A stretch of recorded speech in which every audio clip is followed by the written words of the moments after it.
Tuhan, kita jumpa lagi dalam program Satelit 125 menit bersama saya, Pendeta Ferdinand Tambunan. Bapak Ibu Saudara yang dikasihi Tuhan, kita hari ini belajar masih topik tentang gereja. Hari ini judulnya adalah Kawanan Domba Allah. Kita akan belajar bersama-sama. Sebelumnya mari kita bersatu di dalam doa. Mari kita berdoa. Bapa di dalam sorga, terima kasih kesempatan Kau berikan kepada kami pada hari ini untuk belajar firman. Kami mau Tuhan Engkau menerangi hati kami, supaya kami dapat mengerti dengan kuat kuasa Roh-Mu yang kudus ya Tuhan, supaya firman Tuhan yang kami bersama-sama renungkan akan memberkati hidup kami. Terima kasih Bapa, berbicaralah, kami siap mendengar. Di dalam nama Yesus Tuhan kami berdoa. Amin. Saudaraku yang dikasihi Tuhan, hari ini naskah saya, renungan saya hari ini dari 1 Petrus pasal 5 ayat yang kedua.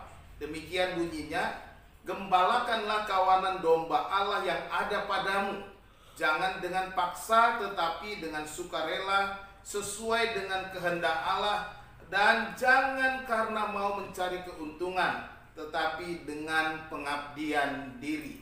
Saudaraku, ayat ini diberikan oleh Petrus kepada gereja-gereja yang tersebar secara diaspora di beberapa tempat.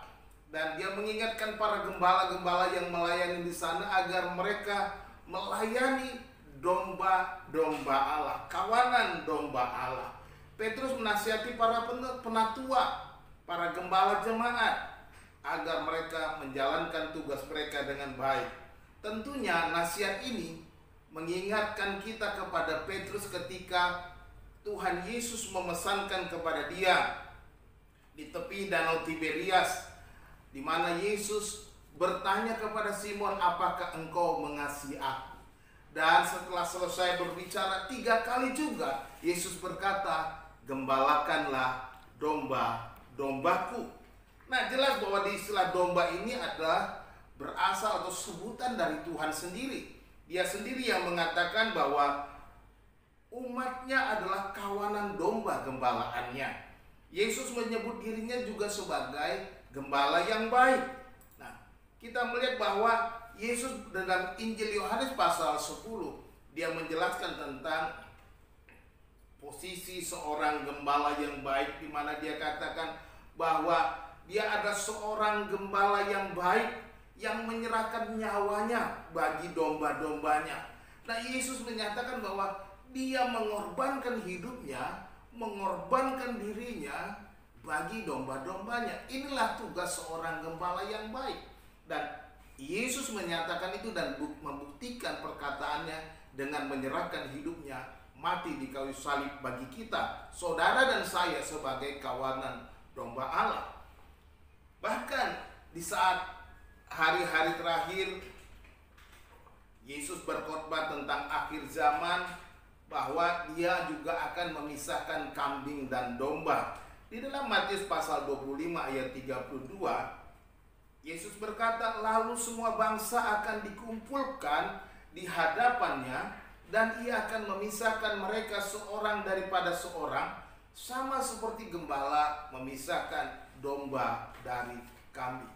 Jadi lihat dengan jelas sekali bahwa domba-domba Allah itu akan dipisahkan dari kambing-kambing yang akan mendapatkan penghukuman.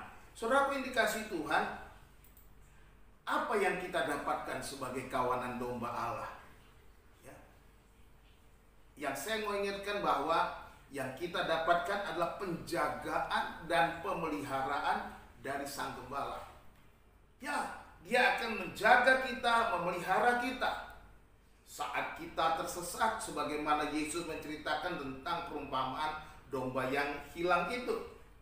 Saat kita terluka, dia juga akan merawat domba-domba yang terluka. Saat kita sakit, saat kita dalam bahaya, bagaimana kita berada dalam situasi-situasi genting, ketika serigala-serigala akan mengganggu kehidupan kita, dan di sanalah gembala-gembala tidak takut, bahkan akan mengusir semua musuh-musuh kita. dan juga di saat-saat kita di dalam kesulitan. Oleh sebab itu saudaraku yang kekasih, percayakan dan serahkanlah hidup kepada Tuhan Yesus Sang Gembala Agung. Jangan ragu, sebab kita adalah kawanan domba Allah. Kita harus menyerahkan sepenuhnya hidup kita kepada Dia.